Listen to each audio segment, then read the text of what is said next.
पावन जयंती के अवसर पर आयोजित आज के इस किसान सम्मान कार्यक्रम में समारोह में उपस्थित उत्तर प्रदेश सरकार में मंत्रिमंडल के मेरे वरिष्ठ सहयोगी, कृषि और कृषि शिक्षा के मंत्री श्री सूर्य प्रताप शाही जी,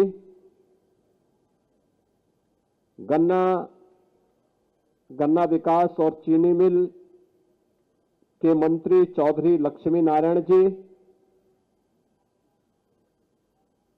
पशुधन मंत्री श्री धर्मपाल सिंह जी, मत्स्य मंत्री डॉक्टर संजय निषाद जी,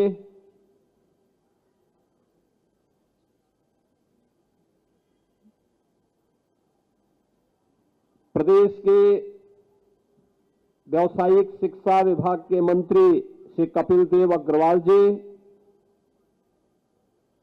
विज्ञान और प्रौद्योगिकी विभाग के मंत्री श्री अनिल कुमार जी, राज्य मंत्री स्वतंत्र प्रभार उद्यान श्री दिनेश प्रताप सिंह जी, कृषि और कृषि शिक्षा विभाग के राज्य मंत्री श्री बलदेव सिंह ओलख जी, उत्तर प्रदेश गौ सेवा आयोग के अध्यक्ष श्री श्याम बिहारी गुप्ता जी, माननीय विधायकगण, आरएलडी के विधानमंडल दल के नेता श्री राजपाल बालियान जी, डॉक्टर अजय कुमार जी, प्रसन्न चौधरी जी, श्री मदन भैया जी, अशरफ अली जी, गुलाम मोहम्मद जी, मिथिलेश पाल जी, प्रदीप सिंह गुड्डू जी, योगेश नौहवार जी,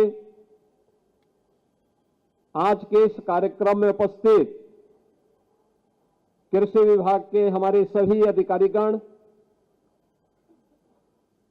प्रदेश भर से आए हुए हमारे सभी अन्नदाता किसान बहनों और भाइयों, मैं सबसे पहले किसान दिवस के अवसर पर भारत माता के महान सपूत, महान स्वतंत्रता संग्राम सेनानी, भारत के अन्नदाता किसानों के लिए जिनका पूरा जीवन समर्पित था, यानी किसानों के मसीहा के रूप में जिनकी ख्याति पूरे भारत में थी, ऐसे भारत रत्न पूर्व प्रधानमंत्री चौधरी चरण सिंह जी की स्मृति को नमन करते हुए उत्तर प्रदेश सरकार और उत्तर प्रदेश के वासियों की ओर से उनके इस पावन जयंती के अवसर पर उन्हें विनम्र श्रद्धांजलि अर्पित करता हूं। मैं इस अवसर पर आप सभी अन्नदाता किसान बहनों और भाइयों का भी हृदय से अभिनंदन करता हूं। इस भीषण शीतलहरी में आप सभी लोग आए और यहां पर किसानों के प्रणेता चौधरी साहब की स्मृति को आप लोगों ने आज यहां पर और भी जीवंत बनाने का कार्य किया है। मैं इसके लिए आपका हृदय से अभिनंदन करता हूं।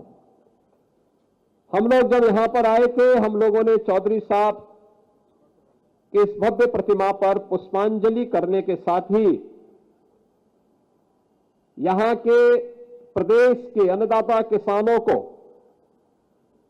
किसान समृद्धि योजना के अंतर्गत ट्रैक्टर वितरण के कार्य किए। ऐसे 25 किसानों को जब दे रहा था मैं, उनके चेहरे की चमक, और कुछ तो अपने परिवार के साथ आए थे, कोई किसान अपनी मां को, कोई अपनी पत्नी को लेकर के ट्रैक्टर में बिठा के जा रहा है।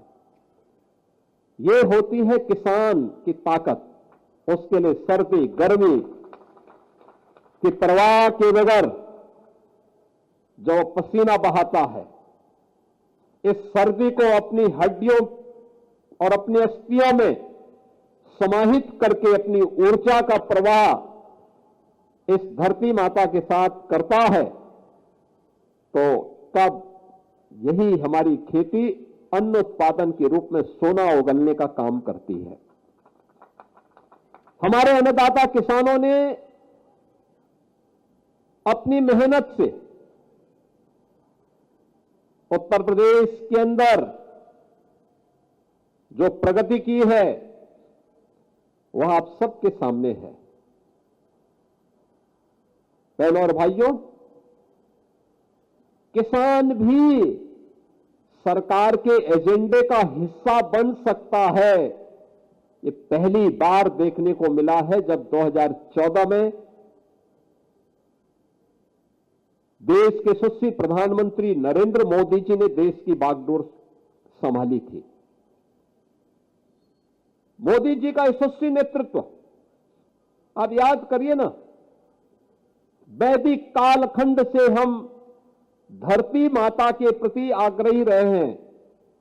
हमारा वैदिक उद्घोष रहा है, माता भूमि पुत्रोहम पृथिव्या, यानी धरती हमारी माता है, हम सब इसके पुत्र हैं। एक पुत्र का दायित्व क्या बनता है?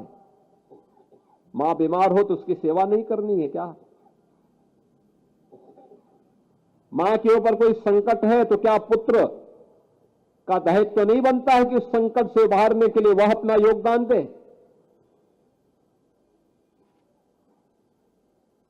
पहली बार हुआ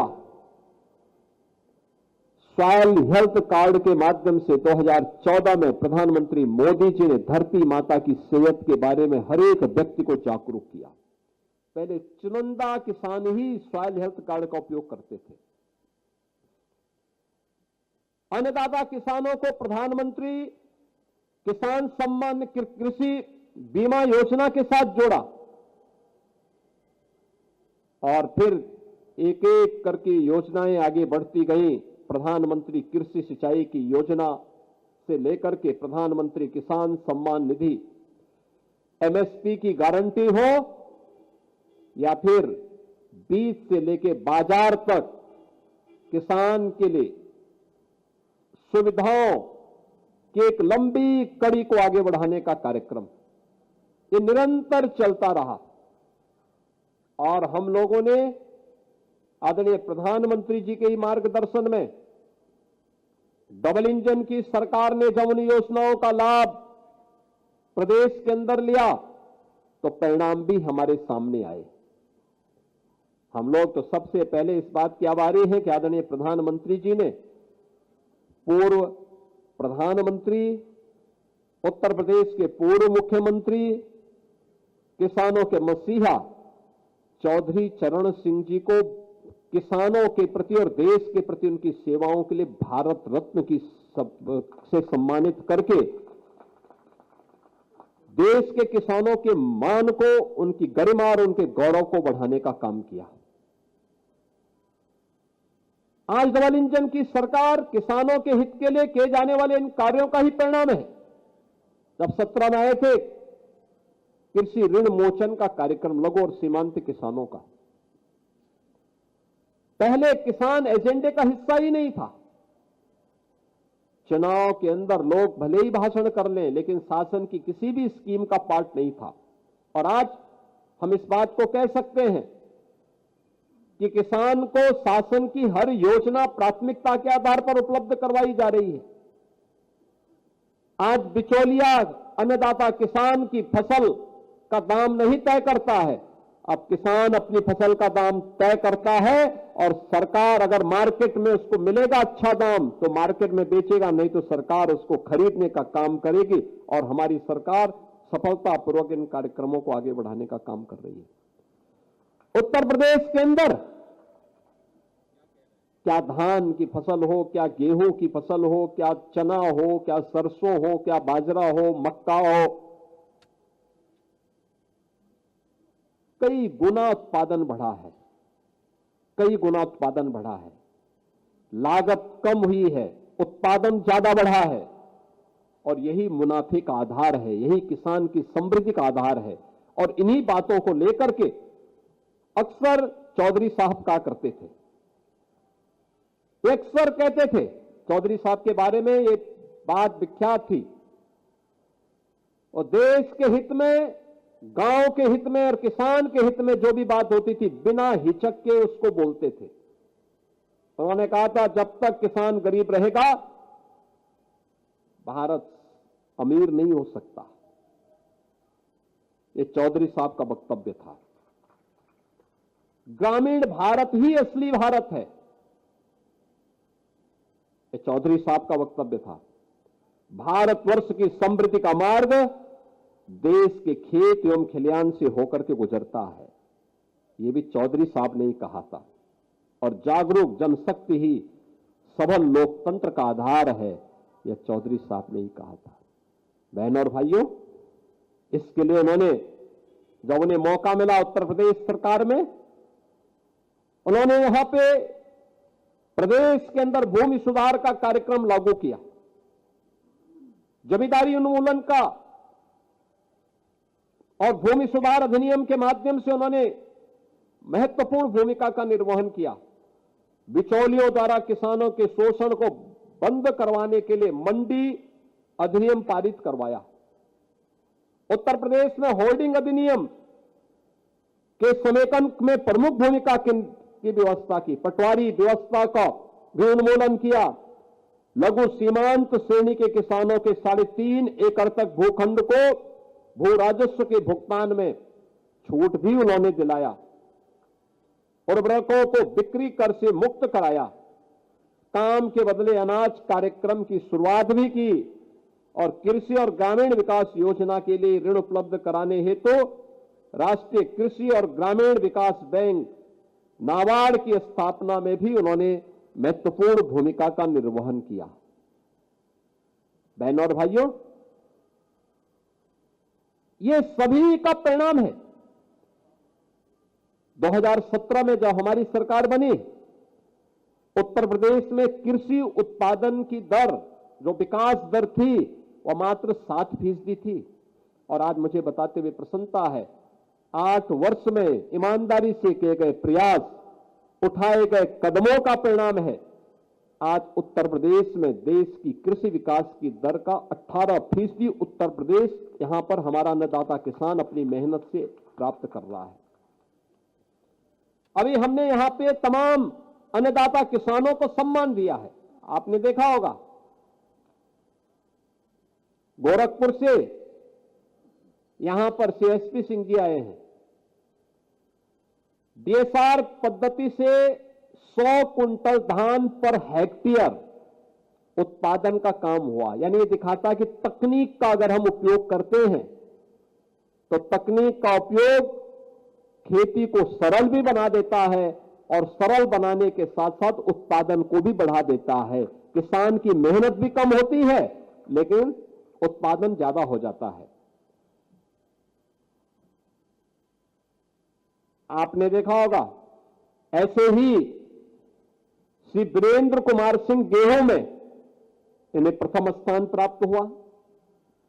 आशीष तिवारी चना में प्रथम स्थान प्राप्त हुआ।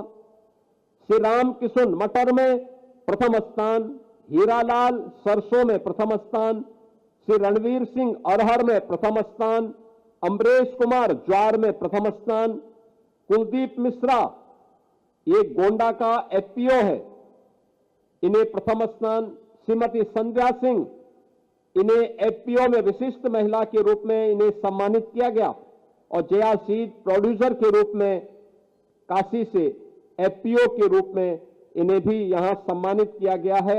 आधुनिक खेती के लिए विकास सिंह जी को और वैज्ञानिक के रूप में कृषि विज्ञान केंद्र उन्नाव के डॉक्टर धीरेन्द्र तिवारी को यहां पर आज सम्मानित करने का काम हुआ है। मैं इन सभी अन्नदाता किसानों का या कृषि के क्षेत्र में नवाचार के लिए जिन्होंने लगातार प्रयास किए हैं, आज उन्हें यहां सम्मानित किया गया। मैं इन सबका हृदय से अभिनंदन करता हूं, स्वागत करता हूं। बहनों और भाइयों, आज हम देखते हैं, आपने देखा होगा 1996 से 2017 तक 21-22 वर्षों में अन्नदाता किसानों को जितना गन्ना मूल्य का भुगतान नहीं हुआ था, हमने मात्र 8 वर्ष में उससे भी ज्यादा लगभग 75,000 करोड़ उससे भी अधिक धनराशि हमने अन्नदाता किसानों के खाते में डाला है। आज आप देख रहे होंगे उत्तर प्रदेश के अंदर किसान समृद्धि की ओर अग्रसर हुआ है। और अभी हाल ही में हम लोगों ने कहा कि भाई हर बार ये मांग होती है गन्ना का दाम बढ़ाया जाए, पैसा बढ़ता है 5 रुपया 7 रुपया। हमने कहा एक साथ इतना पैसा बढ़ाओ कि सबका मुंह बंद हो जाए। 400 रुपए हम लोगों ने, जितने भी हमारे आरएलडी के विधायकगण हैं, रोज मुझे घेरते थे। और जब से बढ़ाया गया है तब तो खुश तो है लेकिन बोलते नहीं है। कहते हैं कि नहीं काम अच्छा हुआ है, तो मैंने कहा बोल भी दिया करो जब अच्छा हुआ है तो उसी में अब मुझे अच्छा लगता है, किसान खुश है, मेहनत कर रहा है, लेकिन हमें तकनीक अपनानी पड़ेगी, अच्छी तकनीक अपनानी पड़ेगी। याद रखना, ये जो किसान नई तकनीक से अच्छी क्वालिटी के बीज से कम लागत में अच्छा उत्पादन कर रहे हैं और उत्तर प्रदेश का नाम भी रोशन कर रहे हैं, इसलिए क्योंकि उन्होंने तकनीक पर ध्यान दिया, अच्छे सीड पर ध्यान दिया। हमारे वैज्ञानिकों को इस दिशा में कार्य करना होगा। सौभाग्य से पिछले 8 वर्ष में डबल इंजन की सरकार ने 20 नए कृषि विज्ञान केंद्र स्थापित किए हैं भारत सरकार के सहयोग से। अब हमारे पास 89 कृषि विज्ञान केंद्र काम कर रहे हैं। 9 क्लाइमेटिक जोन में इतने कृषि विज्ञान केंद्र किसी राज्य के पास नहीं है। सेंटर ऑफ एक्सीलेंस विकसित किए जा रहे हैं। अच्छा प्रयास हुआ है। कृषि विभाग इस दिशा में लगातार कार्य कर रहा है। हमारे तीनों मंत्री स्वयं किसान हैं। शाही जी भी देवरिया के किसान हैं। सरदार बलदेव सिंह गोलक यूपी और उत्तराखंड दोनों के किसान हैं। चौधरी लक्ष्मी नारायण जी स्वयं किसान हैं। और संजय निषाद के लिए कहना क्या हो, तो मत्स्य उत्पादन में हर तालाब में मत्स्य उत्पादन का काम कर रहे हैं। तो ये सभी व्यवहारिक धरातल पर कार्य करने वाले लोग हैं और उसका परिणाम भी हम सबको देखने को मिल रहा है। और आज यहां पर आपने देखा होगा कुछ नई चीजें हम लोगों ने प्रारंभ की है। एक चौधरी साहब की स्मृति को जीवंत बनाए रखने के लिए लखनऊ में एक सीड पार्क बन रहा है। आधुनिक तकनीक पर आधारित उत्तम क्वालिटी का सीड प्राप्त हो सके। मेरा मानना है अच्छी क्वालिटी का सीड बीज अगर किसान को समय पे मिल जाए और समय पे खेती करें, 30% आपका उत्पादन बढ़ सकता है। 30% उत्पादन यानी 30% उत्पादन बढ़ाने में बड़ी भूमिका का निर्वहन कर सकता है।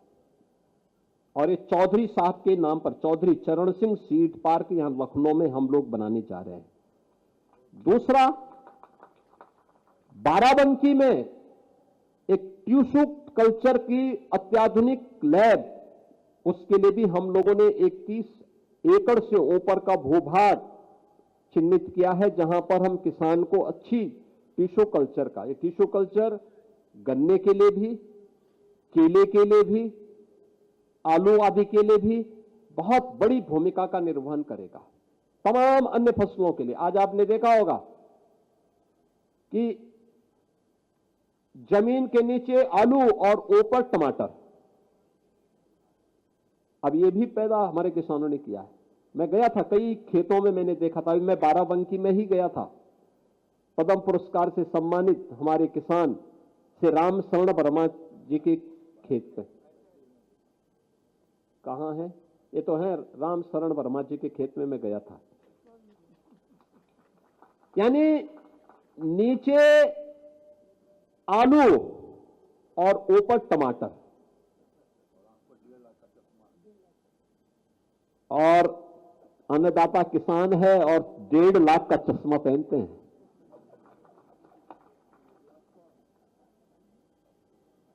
यानी मेहनत करते हैं तो अपनी मेहनत से उसका बेहतर उपयोग भी कर लेते हैं। प्रशिक्षण, हर एक किसान को प्रशिक्षित करते हैं। कोई भी जाता है दिखाते हैं। इस बार हम लोगों ने किसान पाठशाला वहीं लगाई थी। कुछ प्रयास तो करने पड़ेंगे और इसीलिए सरकार ने कुछ निर्णय लिए। टिश्यू कल्चर की लैब होनी चाहिए, और वो हम बाराबंकी, क्योंकि बाराबंकी के हमारे किसानों ने बहुत मेहनत की है। गन्ना किसानों के उसमें भी हमारे कुछ किसानों ने बहुत अच्छी मेहनत की है। शाहजहांपुर, लखीमपुर खीरी, बहराइच,